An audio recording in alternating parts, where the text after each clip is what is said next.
Vous avez forcément eu vent de la saga cosmétique. Le géant du maquillage américain Morphe ferme ses boutiques et la nouvelle a provoqué un raz-de-marée dans le monde de la beauté. Parce que déjà tout le monde se demande mais comment se fait-il que cette marque qui valait plusieurs millions de dollars, mais vraiment sans exagération aucune, se retrouve aujourd'hui à devoir liquider ses stocks, à devoir renvoyer tous ses employés, se retrouve criblée de plusieurs millions de dollars de dettes et poursuivie en justice par des influenceurs avec qui elle a pourtant autrefois entretenu des relations très étroites et en surface très cordiales. En gros, c'est un peu comme si demain vous entendiez, je sais pas, L'Oréal ferme ses portes et Lena Situation les attaque en justice. Mais c'est pas tout. Si la nouvelle de la fermeture des boutiques de Morphe provoque un tollé pareil, c'est aussi parce qu'elle a permis de révéler des dessous de fabrication de produits de marques de certaines célébrités comme Ariana Grande. Et c'est pas des jolis dessous. Dans cette vidéo, je vous propose de revenir sur l'histoire de Morphe et sur tous les business faux pas qu'ils ont pu commettre pour en arriver à la chute vertigineuse à laquelle on assiste aujourd'hui. Pour bien comprendre ce qui s'est passé les derniers mois, revenons déjà aux origines. Morphe, c'est une marque de maquillage qui a été créée par le couple Chris et Linda Tawil en 2008 à Los Angeles. Ils ont commencé en vendant des pinceaux de maquillage, principalement sur Internet, mais également sur des salons professionnels. Et à force d'aller comme ça d'event en event, ils ont commencé à se faire du réseau, rencontrer plusieurs make-up artistes professionnels de la beauté en tout genre, influenceurs. Et en discutant avec eux, ils se rendent compte que les vrais fanas de maquillage même, ce qu'ils voudraient, c'est avoir des palettes de maquillage plus larges, avec beaucoup plus de choix de couleurs pour pouvoir créer des looks satisfaisants. Mais le souci, c'est que à cette époque-là, pour avoir accès à ce type de produit, il faut vraiment mettre la main à la poche parce que les produits qualitatifs sont assez chers. C'est là que Chris et Linda, ils ont l'idée de créer une palette de maquillage qui tue, mais sans tuer le portefeuille. Bon, en français, ça fait moins cool, ok?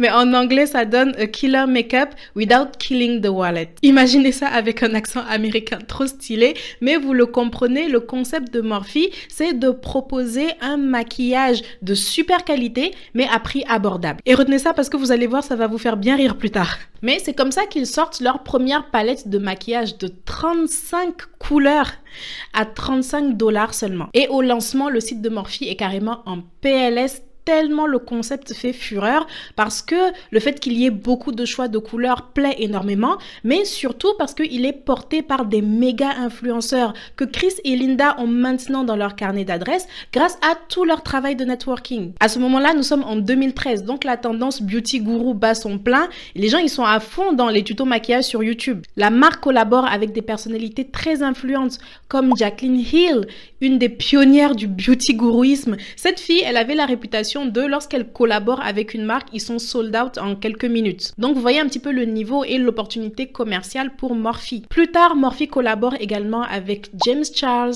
Jeffree Star, Jackie Aina, Tati Westbrook, pour ne citer que cela. Mais vous voyez que des grands noms de la scène beauté sur YouTube. Et à ce stade, la stratégie marketing de Morphe, c'est clairement l'influence et c'est très assumé. Ils ont un nom pour la communauté d'influenceurs avec qui ils travaillent, les Morphe Babes, et ils poussent le concept encore plus loin même en co-créant des produits avec les différentes personnalités. Donc les influenceurs, ils n'ont plus juste un chèque comme ça pour de la pub en one shot, ils ont carrément une palette de maquillage à leur nom. Cette époque, elle marque vraiment l'ascension fulgurante de Morphe qui s'est poursuivie sur les années puisque en 2019, le chiffre d'affaires de la marque était déclaré à 400 millions de dollars, s'il vous plaît. C'est cette même année qu'ils vendent 60% de leurs actions à General Atlantic pour 2,2 milliards de dollars, c'est pas des CFA.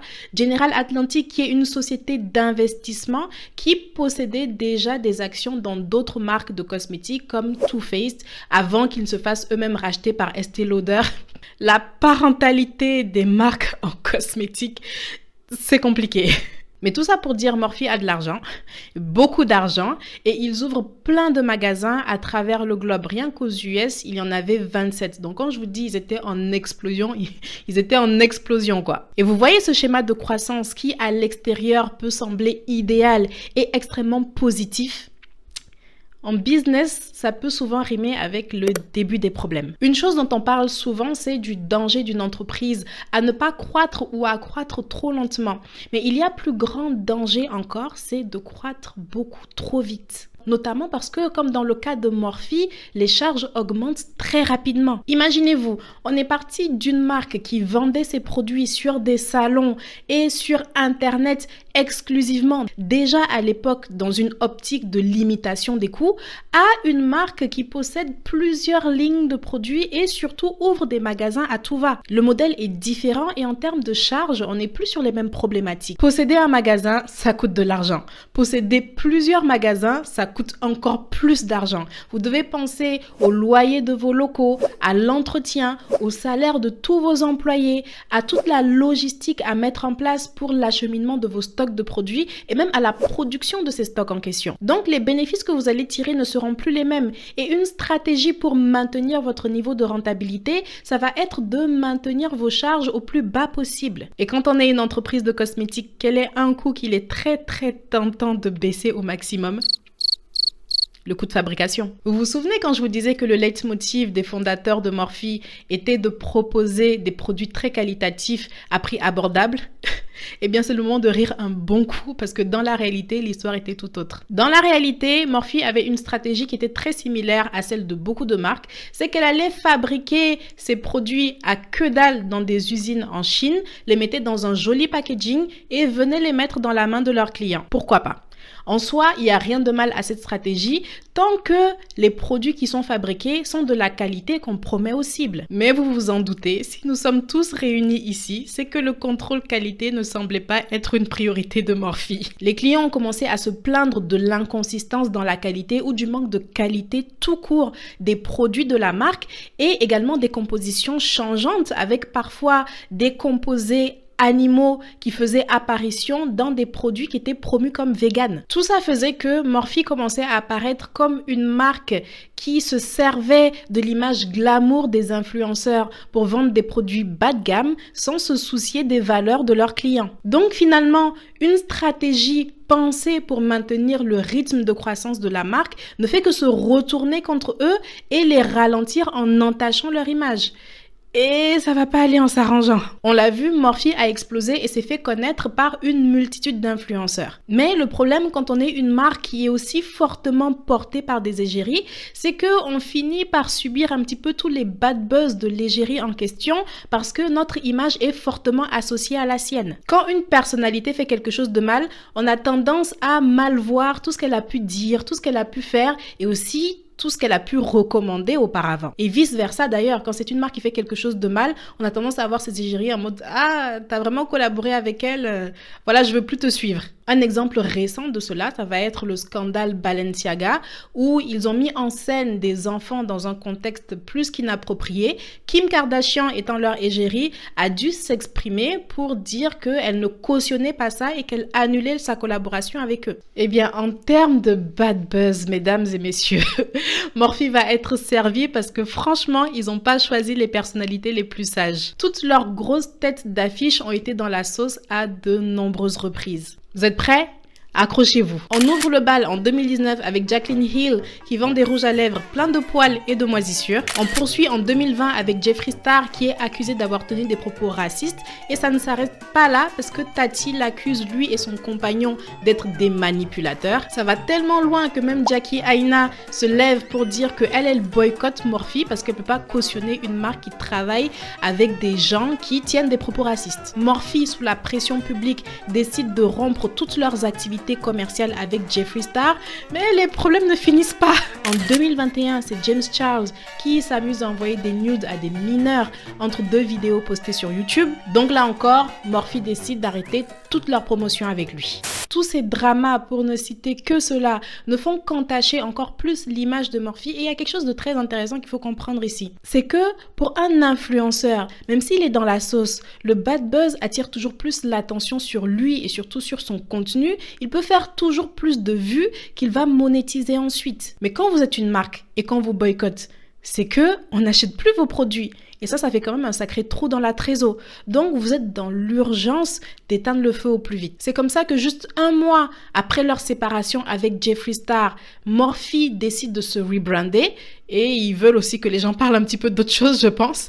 Donc, ils annoncent qu'ils créent Forma Brands, qui est une société qui va agir comme incubateur, accélérateur d'autres marques. En gros, ils vont former un groupe qui sera en charge du développement commercial d'autres marques de personnalités publiques. Et là, vous voyez qu'on est encore à un niveau au-dessus parce que ils vont plus faire que co-créer des produits avec de grands noms. Ils vont carrément prendre les marques des personnalités en question et les développer, les mettre sous leur aile. Ils intègrent donc à Forma Brands des marques d'influenceurs avec qui ils ont déjà collaboré, comme Jaclyn Cosmetics. Mais cette ère-là, elle marque également une tentative de renaissance de Morphe parce qu'ils commencent à collaborer avec de nouveaux influenceurs plutôt Gen Z. Par exemple, ils lancent Morphe2 avec Charli et Dixie D'Amelio. Ils lancent Bad Habits avec Emma Chamberlain. Et ça, sur le papier, c'est plutôt une bonne idée parce que vous rassemblez plusieurs marques avec chacune une grosse audience et une audience spécifique parce qu'elle est portée par une personnalité publique très connue. Des personnalités accessoirement plus fraîches et plus innocentes que d'autres. Mais surtout, ce qui est encore plus génial, c'est que le nom de Morphe n'apparaît nulle part. On parle de Forma Brands. Les marques sont présentées dans la communication comme étant 100% indépendantes et c'est pas le consommateur lambda, encore moins quelqu'un de très jeune, qui va aller vraiment faire des recherches poussées sur qui est derrière. Eux, ils voient juste leur influenceur préféré qui a lancé une marque, alors que Morphe a une part de contrôle et une part de profit sur toutes les marques qu'ils sont en train de lancer là. Mais comme on a dit, c'est que sur le papier que c'était une bonne idée. Parce que dans les faits, les marques qui sont lancées marchent beaucoup moins bien que prévu. Forcément, les figures actuelles, c'est pas des Jaclyn Hill à l'époque de Jaclyn Hill. On est en 2020, en un temps où on connaît maintenant les bails des influenceurs. Ça suffit plus de faire juste une vidéo, acheter ci, acheter ça, j'ai créé ça. Si on sent pas une authenticité plus, bah on n'y va pas. Mais surtout, c'est que la nouvelle stratégie de Morphe, elle a pas le temps de faire ses preuves. Parce qu'à partir de ce moment-là, tout va se précipiter. Et oui, on est en 2020 et c'est la pandémie. Et surtout, c'est le confinement, on se déplace plus pour acheter du maquillage. Et d'ailleurs, on se maquille même plus. Vous allez acheter 35 fards à paupières et des pinceaux de maquillage. Pourquoi? Pour rester chez vous en pyjama toute la journée? On s'est beaucoup plaint de devoir porter le masque pour aller partout, mais il faut être honnête, ça nous a beaucoup sauvés. Parce que tout d'un coup, plus personne ne voyait qu'on était moche. Plus personne ne voyait qu'on avait un gros bouton sur la joue, qu'on avait des taches plein de visage. Et ça nous allait. Donc plus besoin de fond de teint, plus besoin de rien. Et d'ailleurs, on avait des problèmes plus graves. Avec la crise sanitaire, les ventes de produits de maquillage ont drastiquement chuté au profit des produits de soins. Mais on l'a vu dans la vidéo de Selena Gomez, ce n'est pas que le marché était mort, ce n'est pas que le marché est mort, c'est juste qu'il a changé. Et elle est là, la plus grande erreur de Morphe. C'est un pivot tardif dans leur stratégie, voire même pivot inexistant. Parce que on aurait pu se dire qu'après toutes les critiques reçues sur le manque de qualité des produits, sur le manque de transparence, ils auraient appris de leurs erreurs et auraient proposé une offre digne du nom qu'ils recherchent. Mais non. Et c'est un événement très précis qui me fait dire ça. R.E.M. Beauty de Ariana Grande. Today we're going to be talking about R.E.M. Beauty and my experience with it. From the first pictures I saw, I thought this would be so for me. I thought this could be one of my new favorite brands. The neutral with a pop aesthetic really appeals to me. Like everything about this A to Z was made for me to love it. But as you can see from the title of this video, I very much do not. I was shocked with how bad a lot of these products were, to the point where I even got in contact with the brand to try to return them and get a refund. En 2021, après que Morphe ait approché Ariana Grande pour lui proposer de créer sa marque sous la coupe Forma Brands, ils finissent par signer un contrat où Ariana possède sa marque, elle la dirige, mais Morphe se charge de toute la partie production et marketing. De toute la partie production. Est-ce que vous voyez la queue du loup? Peut-être avez-vous déjà deviné ce qui a pu se passer par la suite. Mais on va se dire nos théories quand même, ok? Imaginez, vous allez au marché, vous voulez acheter 2 kilos de carottes. La chose logique à faire, c'est aller acheter 2 kilos chez le même vendeur. Vous n'allez pas acheter 500 grammes chez celui-ci, 300 grammes chez l'autre, etc. Enfin, déjà, ça n'a aucun sens, c'est fastidieux. Et le fait d'acheter 2 kilos chez le même vendeur peut vous faire bénéficier d'une petite réduction. Donc, c'est une bonne affaire. Et vous savez ce qui est encore plus une bonne affaire? C'est si vous rencontrez votre voisine dans le couloir de l'appartement et qu'elle vous dit « Ah bah tiens, moi aussi je veux 2 kilos de carottes. » Et la voisine du 5e, elle veut 3 kilos. Et l'autre, elle veut 7 kilos. Là, vous vous dites « Bon bah, allons tous ensemble acheter 15 kilos chez le même vendeur. Comme ça, on aura encore plus de réduction. Et vous savez qui d'autre aime les carottes et qui d'autre se croit au marché? Morphe. À mon avis, la majeure partie des produits de marque qu'il proposait là ou avec qui il collaborait comme Jaclyn Cosmetics, R.E.M. Beauty sortaient tous de la même usine. Encore ça, dans l'absolu, c'est limite normal et pas du tout dérangeant, mais ça ne m'étonnerait même pas que plusieurs de ces produits-là soient en fait exactement les mêmes, juste avec des couleurs et des packaging différents, dans une optique de réduction des coûts. Et ça n'a pas manqué. À la sortie de R.E.M. Beauty, c'est la déception parmi les fans parce que beaucoup se plaignent que la qualité des produits est vraiment médiocre. Mais tout ça pour dire, Morphe n'apprend pas de ses erreurs et encore une fois se sert de l'image glamour d'une célébrité pour vendre n'importe quoi. Sauf qu'on est maintenant dans les années 2020 et ce genre de bail, ça passe plus. Surtout avec l'avènement des marques clean, des marques éthiques, transparentes. Et ça, vous le savez très bien si vous avez vu la vidéo sur les tendances cosmétiques de 2023. En tout cas, tout ça, ça fait beaucoup de faux pas et Morphe a du mal à s'en relever. Elle accumule les charges sans pouvoir maintenir le même niveau de vente qu'autrefois. On voit des premiers indices de difficultés financières lorsque des propriétés de locaux qu'occupaient les boutiques Morphe commencent à enclencher des poursuites judiciaires pour loyers impayés juste en 2022, là, l'année dernière. Pour certains, c'est en 2022 qu'on en a entendu parler, mais les affaires datent de déjà plusieurs années. Et c'est comme ça qu'on arrive aux fameuses vidéos qui ne cessent de tourner sur les réseaux sociaux ces dernières semaines. I do work at Morphe at Washington Square. I'm a beauty artist. I just started working here around 6 months ago, a little bit more over 7 months. And today at noon, it's about to be 7 p.m., we were notified that our store's going to be closing tomorrow. So tomorrow is going to be our last day working, and we got 1 day notice. I'm the store manager of one of those Morphes. Tomorrow's actually my last day. We're packing up the store. They told us on the 22nd of December that our last day of business is the 26th. We have not received answers as to whether we will still have jobs or our store will remain open. Justice for Morphe employees. Genre, imaginez-vous, vous allez au travail lundi matin et il n'y a plus aucun ordinateur pour travailler, les lumières sont éteintes, tout à l'heure à l'abandon. Autant les employés que les clients sont dans l'incompréhension totale, ils ne savent absolument pas ce qui se passe parce que ce n'est que plusieurs jours après que Morphe prend la parole et annonce officiellement sur son compte Twitter qu'ils ferment leur magasin sur toute la zone des États-Unis. Ils préviennent ainsi leurs employés par un tweet que ces derniers sont au chômage juste quelques jours avant le chômage. Cette partie, elle a fait beaucoup parler parce que c'est déplorable comme situation et c'est vraiment un manque de considération envers les employés. Mais il faut savoir qu'aux États-Unis, selon les États, l'employeur n'est pas tenu légalement de prévenir ses employés de la rupture d'un contrat avec préavis. Mais même compte tenu de cela, c'est surtout l'aspect immoral de la chose qui choque.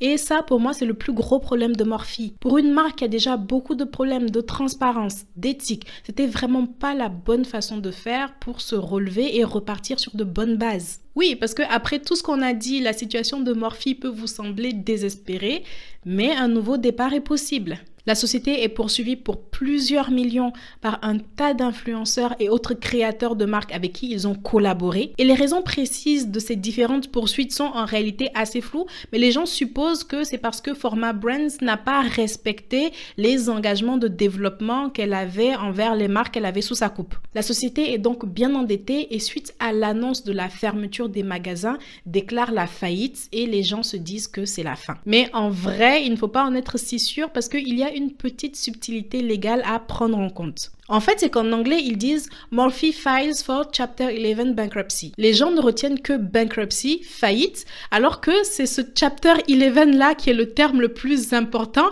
parce qu'il change la donne sur tout. Qu'est-ce que ça veut dire? En gros, c'est l'équivalent en France de redressement judiciaire versus liquidation judiciaire. Dans le premier cas, votre entreprise reste ouverte, mais un délai vous est accordé pour faire le ménage dans votre compte, trouver de nouvelles stratégies de remise à pied. Dans le second cas, là, c'est bon, vous fermez. Donc, redressement, vous laissez une nouvelle chance à votre entreprise.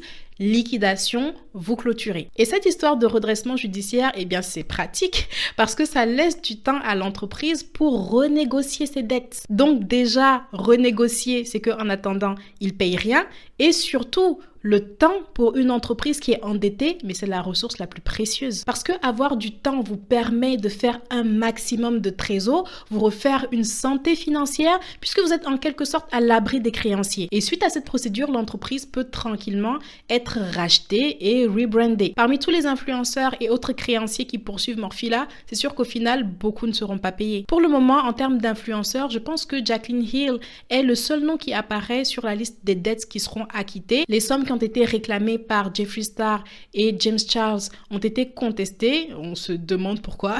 C'est vrai qu'ils n'ont pas du tout entretenu des relations tumultueuses avec la marque depuis des années. Et aussi, les employés seront payés. Donc, au vu de ce chapter 11 là, ce n'est pas impossible, ce n'est pas exclu que Morphe poursuive ses aventures sous un nouveau nom, sur de nouvelles bases que j'espère plus saines. En général, je n'aime pas apprendre la fermeture d'une entreprise parce que, étant moi-même dans le monde de l'entrepreneuriat, je me doute à quel point c'est une phase extrêmement difficile à vivre, surtout quand c'est public. Mais dans le cas de Morphe, je suis également extrêmement soulagée qu'on ait une illustration parfaite de la fin d'un modèle business. Un modèle où on ne fait que courir après l'argent à tout prix, au détriment des clients, au détriment des valeurs humaines. C'est bon, le cliché des entrepreneurs qui n'ont en tête que l'argent, qui n'ont rien d'autre à apporter au monde, ça n'a qu'à marcher que sur Netflix. En 2023, on veut du sens. En 2023, on veut du respect des autres. En 2023, on veut de la transparence. Et ce sont les marques qui portent ce genre de valeurs qui émergent aujourd'hui, qui vont continuer de fonctionner, je l'espère, sur les années à venir. Bref, si vous voulez faire partie de ceux-là, que vous voulez créer votre marque de cosmétiques mais ne savez pas comment faire,